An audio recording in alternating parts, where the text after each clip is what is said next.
Alright everybody, let's briefly talk about mutations. What's going to happen if a nucleotide gets changed within the DNA sequence? So changes within the nucleotide sequencing of DNA may bring about mutations. And mutations may be good and they may be bad. A mutation is something that is heritable and it's genetic information. So it's something that can get passed down from from chromosome to chromosome, generation to generation. The Latin word for mutation is mutare. Not sure if I'm saying that correctly, but it comes from that Latin word and it means to change. So a mutation is simply just a change located within the sequencing of DNA. A couple of mutation types. We have two. We have gene mutations, and these are produced by a single gene change, and we have chromosomal mutations, and these are produced looking at the entire chromosome. So we're going to look at both. So let's start off with gene mutations. We have something called a point mutation, where basically one nucleotide or several nucleotides, maybe 2, 3, 4, at one single point in the DNA has changed. And this usually will happen during replication, and remember, replication is occurring during the interphase, right? And this is specifically the S phase. So the S phase of interphase is where this would happen.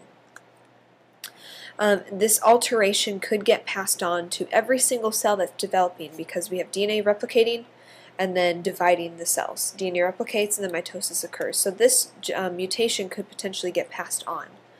And so a point mutation, there are a couple of types. We have a substitution. So basically one base will be changed out and swapped for a different base. And so this will typically affect only one amino acid. So if you look at our picture, methionine, arginine, threonine, and probably phenylalanine, okay, that's the original strand of DNA. And when you look at the substitution of a C leaving and a T being replaced, it actually changes this amino acid to a histine. And so that would actually only change just the amino acid, but the rest on the other side, methionine, threonine, and phenylalanine, have stayed the same. So that is a point mutation. Now, we can also have something inserted, like a nucleotide inserted, or something deleted. And with this, we have an entire sequence of amino acids. We have an entire sequence of DNA nucleotides that will shift. So the entire codon, the 3-letter sequencing, could potentially change. This is also called a frame shift mutation, because the reading frame where we have read the codon is now shifting over. And this could potentially change every amino acid. So when you look at this example, let's get green. Okay, so here's our original amino acids, and notice we've actually placed in and changed the sequencing right here. So we've inserted it in between the C and the G paired up and the G and the C paired up, and so that has completely shifted everything over in this direction. Therefore, it's changed the codon. Yeah, I'm correct. It's changed the entire codon. Okay, in a deletion, we are removing a letter. Therefore, the top line will shift all the way over, and that completely changes the amino acid sequencing. So this could cause some major issues within our proteins being made. Now, chromosomal mutations will actually change the number or the structure of the chromosome itself. And remember, chromosomes are, shaped sort of like this, with the centromere in the middle. So the shape of this could totally change, or the number of chromosomes could change. This could become shorter, and we remove all of this, and now it's really short, and that could cause some major problems. And so this is essentially changing the location of genes on a chromosome, or it could change the number of copies of genes. So our first one is a deletion. If a deletion occurs, the gene itself is going to be deleted. So on a chromosome, we have all these regions of genes that are coding for different physical characteristics that we would see on a person or an animal. And notice that we've actually gotten rid of B, and so now the chromosome size has changed. That's a deletion. If we have a duplication, notice we are simply copying possibly all of a chromosome or maybe just a part of it. Okay, so a second B gene has been added. In an inversion, we see a flip-flop of the genes within the chromosome.